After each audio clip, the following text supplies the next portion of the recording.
The room was quiet, but the tension was thick enough to cut with a knife. The Grand Assembly Hall on Zorath 7 buzzed faintly with the hum of advanced technology, though no one spoke. Holographic figures flickered in and out, their forms shimmering like ghostly apparitions as representatives from dozens of alien species sat around the massive circular table. They were leaders, diplomats, and strategists, all gathered for what many suspected would be the most important meeting in recent galactic history. At the edge of the chamber, Daniel Carter shifted uncomfortably in his seat. As Earth's ambassador to the Galactic Council, he knew this day would come, but that didn't make it any easier. Daniel glanced at the others. To his left sat Elena Vasquez, a stern woman with sharp features and darker skin, her piercing gaze fixed on him. She represented the Krillin Collective, one of the most powerful factions in the galaxy. Her reputation preceded her, intelligent, calculating, and ruthless when necessary. Opposite her was Arlen Voss, a towering blue-skinned male from the aquatic world of Turix Prime. His gills flared slightly as he leaned forward, clearly agitated. Other faces blended together in Daniel's mind. Some humanoid, others bizarre and alien, but they all shared one thing in common: fear, or perhaps suspicion. Either way, humanity had become the center of attention, and not in a good way. Elena broke the silence first. "Enough delays," she said, her voice cutting through the air like a blade. "We are here to address the rumors about Earth's advancements. Ambassador Carter, your species has been unusually secretive lately." Her tone carried an accusation, and several heads nodded in agreement. Daniel took a deep breath before responding. He had rehearsed this moment countless times, but nothing could prepare him for the weight of so many eyes staring at him. "Earth values transparency," Daniel began, choosing his words carefully. "But we also value caution. We live in uncertain times, and every species must protect its interests until trust is firmly established." Arlen let out a low growl. "Trust, that is rich coming from humans. You have risen faster than anyone expected." And now whispers spread across the stars. "Some say you possess weapons capable of destroying entire fleets. Others claim you can manipulate energy in ways no one else understands. What are we to believe?" Daniel clenched his jaw, resisting the urge to defend himself too forcefully. The truth was complicated. Humanity had made incredible strides in recent years, thanks largely to breakthroughs in quantum physics and artificial intelligence. But those achievements were not solely Earth's doing. They had built upon ancient artifacts discovered during early space exploration. Still, admitting that might only fuel more paranoia. Instead, he chose diplomacy. "Progress does not imply aggression," he replied. "Our goal is survival, just like yours." Elena wasn't satisfied. "Survival?" she echoed, leaning back in her chair. "Or dominance? Your rapid rise disturbs many of us. For centuries, Earth was little more than a primitive backwater planet. Now, suddenly, you challenge civilizations that have thrived among the stars for millennia. Coincidence? I think not." Murmurs rippled through the chamber. Daniel felt sweat forming on his brow. This wasn't going well. He had hoped to ease tensions, but instead, he seemed to be making them worse. Before he could respond, another council member chimed in. A small, insectoid creature whose chittering voice translated into halting basic English. "Perhaps demonstration is needed," it suggested. "Show us proof of these claims, or lack thereof." The idea hung in the air, heavy and loaded. Daniel hesitated. A demonstration could either calm fears or ignite chaos. Yet, as he looked around the room, he realized there might be no other choice. The galaxy wanted answers, and Earth couldn't afford to appear weak or evasive. With a nod, he agreed. "Very well," he said, his voice steady despite the storm brewing inside him. "Earth will provide evidence of its capabilities. But know this, we seek peace, not conflict." As the session adjourned, Daniel felt the weight of the galaxy pressing down on his shoulders. Whatever happened next, Humanity's fate now rested in the balance. The room was quiet, but the tension was thick enough to cut with a knife. The Grand Assembly Hall on Zoreth 7 buzzed faintly with the hum of advanced technology, though no one spoke. Holographic figures flickered in and out, their forms shimmering like ghostly apparitions as representatives from dozens of alien species sat around the massive circular table. They were leaders, diplomats, and strategists, all gathered for what many suspected would be the most important meeting in recent galactic history. At the edge of the chamber, Daniel Carter shifted uncomfortably in his seat. As Earth's ambassador to the Galactic Council, he knew this day would come, but that didn't make it any easier. Daniel glanced at the others. To his left sat Elena Vasquez, a stern woman with sharp features and darker skin, her piercing gaze fixed on him. She represented the Krillin Collective, one of the most powerful factions in the galaxy. Her reputation preceded her, intelligent, calculating, and ruthless when necessary. Opposite her was Arlen Voss, a towering blue-skinned male from the aquatic world of Tyrix Prime. His gills flared slightly as he leaned forward, clearly agitated. Other faces blended together in Daniel's mind. Some humanoid, others bizarre and alien, but they all shared one thing in common: fear, or perhaps suspicion. Either way, humanity had become the center of attention, and not in a good way. Elena broke the silence first. "Enough delays," she said, her voice cutting through the air like a blade. "We are here to address the rumors about Earth's advancements. Ambassador Carter, your species has been unusually secretive lately." Her tone carried an accusation, and several heads nodded in agreement. Daniel took a deep breath before responding. He had rehearsed this moment countless times, but nothing could prepare him for the weight of so many eyes staring at him. "Earth values transparency," Daniel began, choosing his words carefully. "But we also value caution. We live in uncertain times, and every species must protect its interests until trust is firmly established." Arlen let out a low growl. "Trust, that is rich coming from humans. You have risen faster than anyone expected." And now whispers spread across the stars. "Some say you possess weapons capable of destroying entire fleets. Others claim you can manipulate energy in ways no one else understands. What are we to believe?" Daniel clenched his jaw, resisting the urge to defend himself too forcefully. The truth was complicated. Humanity had made incredible strides in recent years, thanks largely to breakthroughs in quantum physics and artificial intelligence. But those achievements were not solely Earth's doing. They had built upon ancient artifacts discovered during early space exploration. Still, admitting that might only fuel more paranoia. Instead, he chose diplomacy. "Progress does not imply aggression," he replied. "Our goal is survival, just like yours." Elena wasn't satisfied. "Survival," she echoed, leaning back in her chair. "Or dominance. Your rapid rise disturbs many of us. For centuries, Earth was little more than a primitive backwater planet. Now, suddenly, you challenge civilizations that have thrived among the stars for millennia. Coincidence? I think not." Murmurs rippled through the chamber. Daniel felt sweat forming on his brow. This wasn't going well. He had hoped to ease tensions, but instead, he seemed to be making them worse. Before he could respond, another council member chimed in, a small insectoid creature whose chittering voice translated into halting basic English. "Perhaps demonstration is needed," it suggested. "Show us proof of these claims, or lack thereof." The idea hung in the air, heavy and loaded.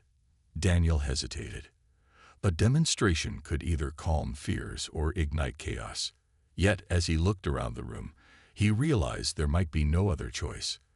The galaxy wanted answers, and Earth couldn't afford to appear weak or evasive.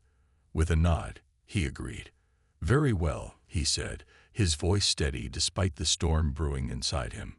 "Earth will provide evidence of its capabilities. But know this, we seek peace, not conflict." As the session adjourned, Daniel felt the weight of the galaxy pressing down on his shoulders. Whatever happened next, humanity's fate now rested in the balance. Daniel Carter stood in the Oval Office, his hands clasped tightly behind his back. President Allison Hayes sat at her desk, her sharp blue eyes fixed on him as she listened to his report. The room was quiet except for the faint ticking of a clock on the wall. Outside, the Washington skyline stretched endlessly, but Daniel's focus was entirely on the task at hand. He had just returned from the underground facility where Laura and Richard were preparing the demonstration. Now he needed approval and guidance from the highest authority on Earth. So, President Hayes said finally, breaking the silence, "The Council wants proof, and you think this Eclipse system is our best option." "Yes, Mom," Daniel replied. "It's not just about showing them what we can do. It's about sending a message. We're not afraid to defend ourselves, but we also don't want war." President Hayes leaned back in her chair, tapping her fingers thoughtfully on the desk. She was a woman in her late 50s, with streaks of gray in her dark hair and a demeanor that commanded respect. "A fine line to walk," she murmured. "Show too little, and they'll think we're bluffing. Show too much, and they might see us as a threat." "Exactly," Daniel agreed. "But I believe Laura and her team have found a way to strike the right balance. They're planning to demonstrate both offensive and defensive capabilities, neutralizing an asteroid field and deploying a protective energy shield." The president nodded slowly. "Impressive, if it works. But there's another issue. How do we ensure the Council interprets this the way we intend? Some of those leaders aren't exactly known for their open minds." Daniel hesitated. "That's why I'm here, ma'am. I need your advice on how to frame this. Diplomacy will be just as important as the technology itself." President Hayes stood up and walked to the window, gazing out at the city below. After a moment, she turned back to Daniel. "You'll need to emphasize unity, not superiority. Make it clear that humanity's advancements aren't meant to dominate but to contribute, to protect, to build, to innovate. Appeal to their self-interest. If they think aligning with us benefits them, they'll be less likely to turn hostile." Daniel nodded. "Understood, ma'am. I'll make sure that message comes across loud and clear." "Good," the president said, returning to her desk. "And one more thing. Don't let them corner you. If they push for details beyond what we're willing to share, stand firm. We've kept Eclipse hidden for a reason. Not everything needs to be laid bare." "Yes, ma'am," Daniel replied. He felt a renewed sense of purpose, though the weight of responsibility still pressed heavily on his shoulders. "I'll leave tomorrow for Zoreth 7. The next session is in 3 days." President Hayes gave him a small, reassuring smile. "You've got this, Daniel. Just remember, you're not just representing Earth. You're representing all of humanity. Make us proud." Back at the facility, Laura and Richard worked tirelessly to finalize preparations. The control room buzzed with activity as technicians monitored screens and adjusted settings. Laura moved between stations, double-checking every detail. Her mind raced with possibilities. What could go wrong? What questions the Council might ask? How their reactions might ripple across the galaxy? Richard approached her, holding a tablet filled with data. "We're ready for the simulation," he said. "Want to run through it one more time?" Laura glanced at the clock on the wall. "Yes, but make it quick. We don't have much time." They gathered around the main console as the simulation began. On a large screen, a virtual asteroid field appeared, chunks of rock drifting ominously toward a planetoid. With a few keystrokes, Laura activated Eclipse. A beam of concentrated quantum energy shot out, disintegrating the asteroids in seconds. Moments later, a shimmering shield enveloped the planetoid, deflecting any remaining debris. "It's perfect," Richard said, relief evident in his voice. "If we can pull this off during the session, they won't know what hit them." Laura forced a smile, though doubt lingered in her chest. "Let's hope so, because once we show them this, there's no turning back." As the team dispersed to prepare for the live demonstration, Laura stayed behind, staring at the screen. She couldn't shake the feeling that they were playing with forces far greater than themselves. But for now, all she could do was trust that humanity was ready for whatever came next. The Grand Assembly Hall on Zoreth 7 was filled with an eerie quiet as Daniel Carter stood at the center of the chamber. Holographic screens surrounded him, ready to broadcast Earth's demonstration to every corner of the galaxy. The council members sat in their seats, their faces unreadable but their eyes sharp with anticipation. Elena Vasquez leaned forward slightly, her arms crossed over her chest, while Arlen Voss's gills fluttered nervously. Every species represented here had sent its best and brightest, and now they waited to see what humanity would reveal. Daniel took a deep breath, steadying himself. He adjusted the microphone pinned to his lapel and began to speak. Honorable council members, thank you for granting us this opportunity to address your concerns. For years, humanity has worked tirelessly to ensure its survival in a vast and unpredictable universe. Today, we will demonstrate not only our capabilities, but also our commitment to peace and progress. A hush fell over the room as the lights dimmed, and the large screen behind Daniel flickered to life. The image showed a simulated asteroid field drifting ominously toward a small planetoid. Gasps rippled through the chamber as the audience realized the stakes. Without hesitation, Daniel signaled the team back on Earth to begin the demonstration. A beam of intense blue light shot out from the simulation, slicing through the asteroids like a knife through butter. One by one, the massive rocks disintegrated into harmless dust, leaving nothing but empty space in their wake. Then, as if to prove Earth's defensive prowess, a shimmering energy shield enveloped the planetoid. Any remaining debris bounced harmlessly off the barrier, unable to penetrate its surface. The council erupted into murmurs, some voices filled with awe, others tinged with fear. Elena Vasquez sat frozen, her jaw clenched tightly.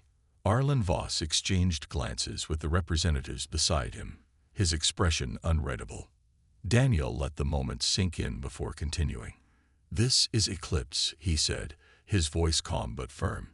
"It is not a weapon of destruction, but a tool of protection, for ourselves, and if necessary, for others. Humanity seeks no conflict. We wish only to secure our place among the stars." Elena was the first to break the silence. Her voice cut through the murmurs like a blade. "You call this protection? It looks more like domination to me. How do we know you won't use this Eclipse system to threaten other species?" Daniel met her gaze without flinching. "Because our survival depends on cooperation, not conquest. We are not your enemy, Councilor Vasquez. But neither are we helpless. If provoked, we will defend ourselves. And those who stand with us." Arlen raised a hand, silencing the growing chatter. "Impressive," he admitted, his deep voice resonating through the chamber.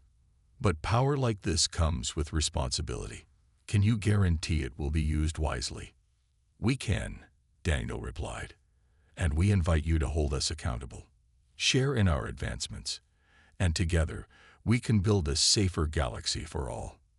The room fell silent again as the council members processed his words. Some nodded thoughtfully, while others whispered urgently to their neighbors. Elena Vasquez remained unmoved, her face a mask of suspicion, but even she couldn't deny the significance of what she had just witnessed. As the session drew to a close, Daniel stepped back, his heart pounding. The demonstration had gone exactly as planned, but he knew the real challenge lay ahead. The Council's reaction would determine Earth's future, and whether humanity would be welcomed as an equal or ostracized as a threat. Back on Earth, Laura watched the live feed from the facility's control room. Her hands trembled slightly as she gripped the edge of the console. Richard placed a reassuring hand on her shoulder. "You did it," he said softly. "Now we wait." Laura nodded, though her mind raced with uncertainty. They had shown the galaxy what humanity was capable of, but at what cost? Only time would tell. News of Earth's demonstration spread like wildfire across the galaxy. Within hours, every species with access to interstellar communication was talking about humanity's newfound power. Some praised Earth for its ingenuity and strength, calling it a turning point in galactic history. Others viewed the display as reckless and dangerous, accusing humanity of destabilizing the fragile balance of power. Back on Earth, reactions were just as divided. In New Chicago, crowds gathered outside government buildings, holding signs and chanting slogans. Some supported the decision to reveal Eclipse, waving flags and cheering for humanity's rise among the stars. "We're not afraid anymore," one man shouted into a megaphone, his voice echoing through the streets.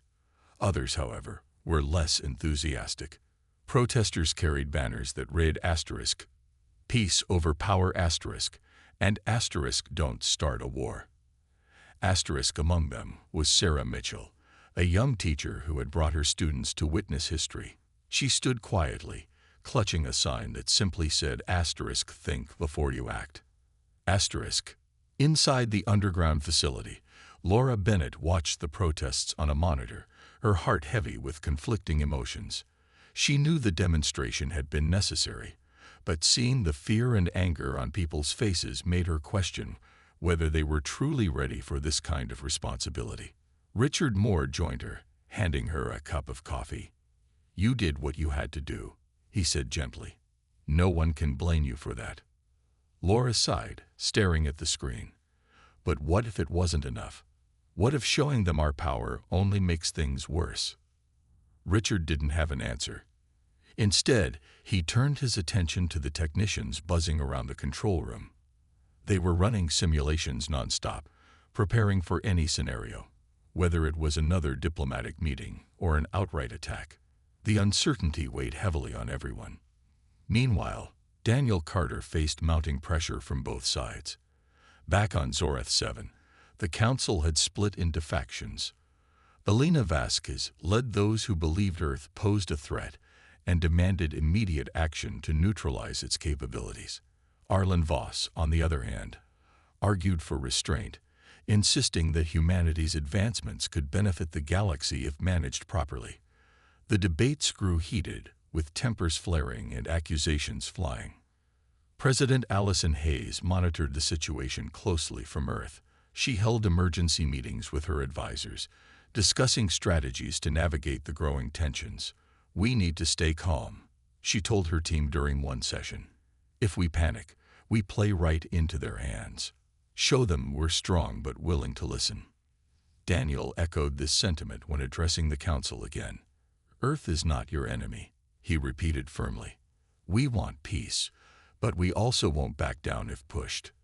Let's focus on finding common ground instead of fueling division." Despite his efforts, whispers of military mobilization reached Earth. Fleets from several species began moving toward Earth's borders, their intentions unclear. Laura and her team worked around the clock to prepare defensive measures, activating additional satellites equipped with quantum disruptors. The planet's energy shield hummed softly overhead, a constant reminder of the stakes. As days passed, alliances shifted within the Council. Some species saw humanity as a potential ally against larger threats, while others viewed them as a rival to be contained. Through it all, Daniel remained resolute, determined to keep diplomacy alive. He knew the coming weeks would test humanity's resolve and its ability to stand united in the face of adversity. Back in the facility, Laura stared at the glowing orb of Eclipse, her mind racing.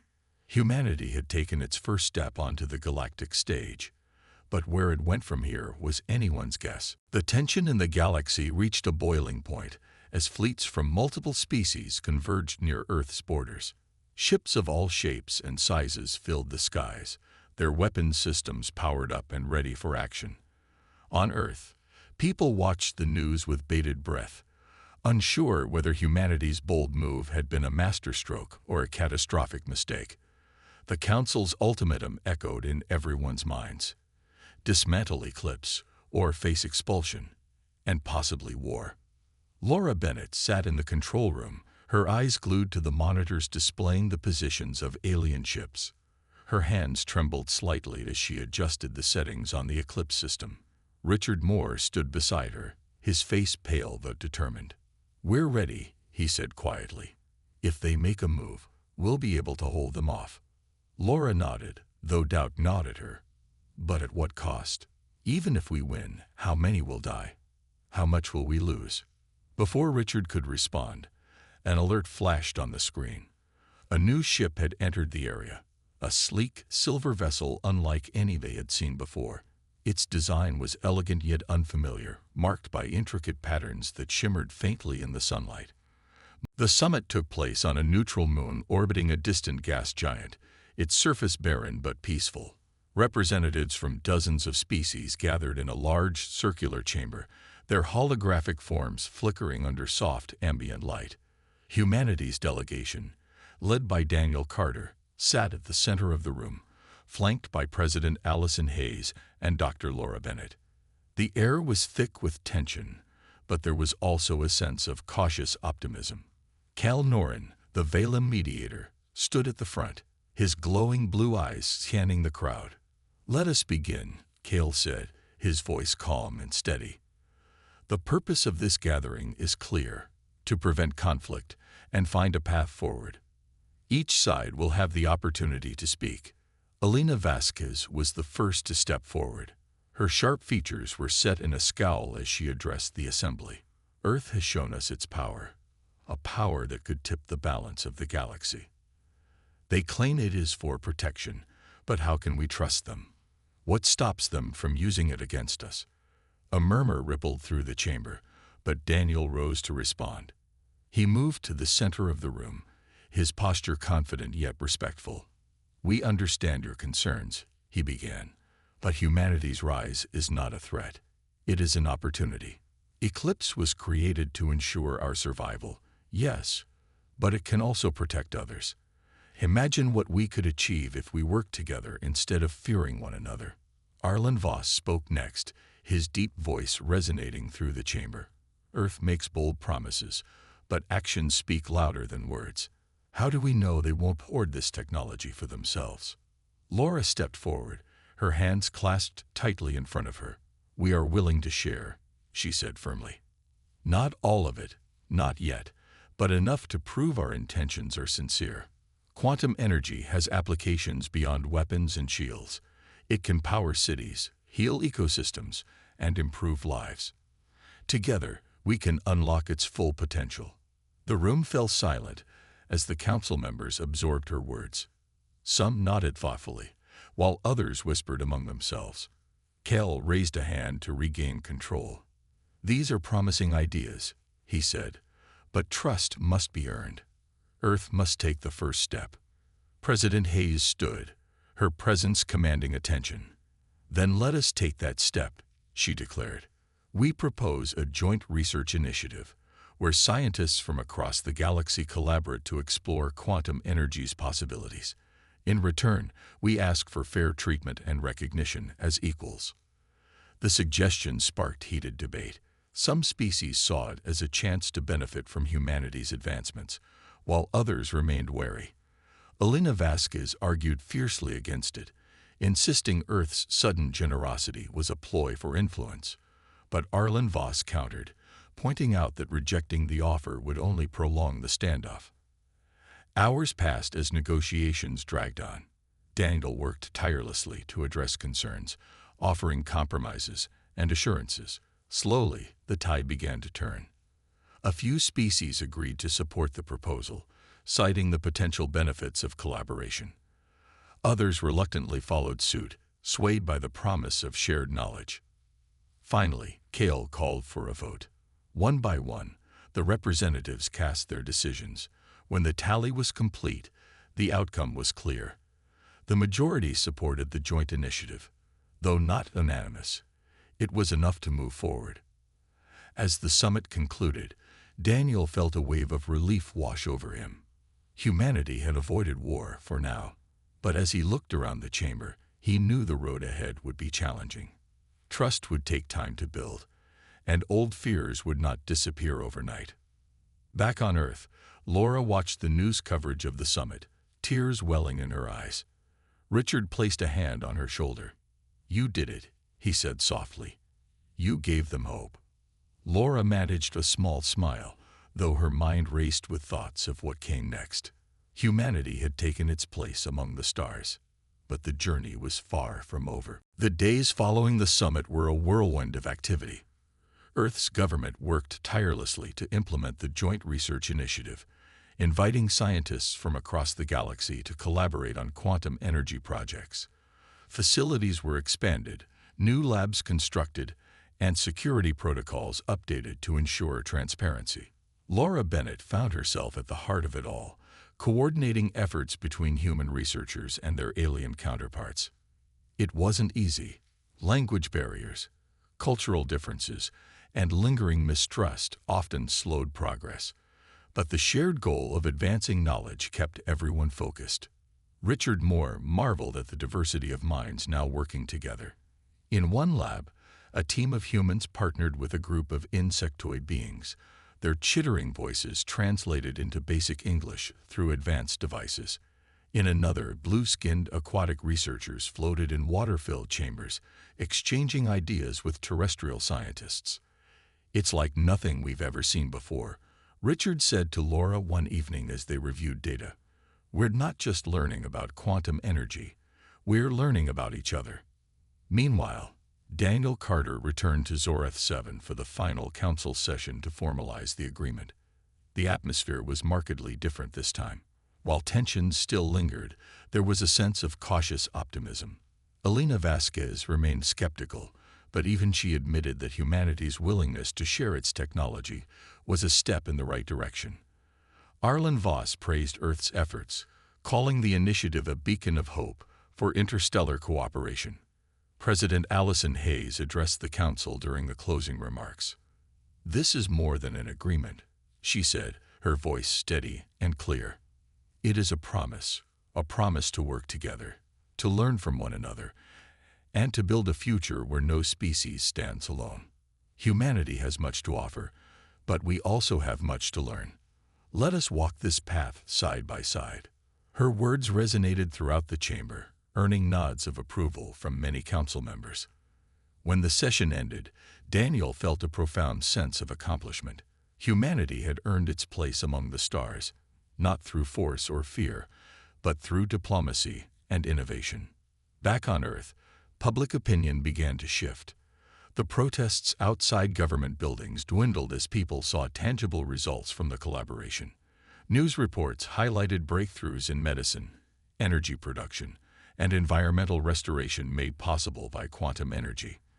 For the first time in years, there was a sense of unity, not just on Earth, but across the galaxy. Laura stood on a balcony overlooking New Chicago one evening, watching the glowing energy shield above the city pulse softly in the night sky. Richard joined her, holding 2 cups of coffee. "What are you thinking about?" he asked gently. "The future," Laura replied. "We've taken our first steps onto the galactic stage, but it feels like we're still figuring out how to dance." Richard chuckled. "Well, if anyone can figure it out, it's us. We've come this far, haven't we?"